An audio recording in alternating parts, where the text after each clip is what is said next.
الحمدللہ،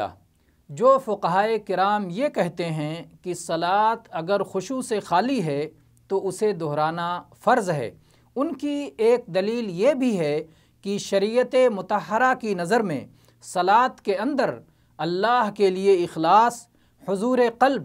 اور دل جمعی کو بقیہ سارے فرائض کے مقابلے میں ترجیح حاصل ہے۔ جو شریعت صرف ایک تکبیر کے چھوڑ دینے پر یا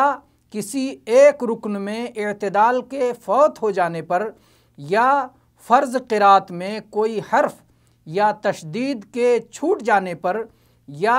ایک تسبیح کے چھوڑ دینے پر یا سمع اللہ لمن حمدہ کہنا چھوڑ دینے پر یا ربنا ولک الحمد کہنا چھوڑ دینے پر صلاۃ کو باطل قرار دیتی ہے،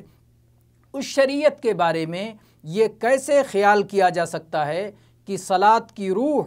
اس کی راز، صلاۃ کا مغز اور صلاۃ کے مقصود اعظم کے فوت ہو جانے کے باوجود صلاۃ کو صحیح اور درست قرار دے سکتی ہے؟ ظاہر ہے کہ ان فقہائے کرام کے دلائل کی قوت واضح ہے، ان کے دلائل کمزور نہیں ہیں۔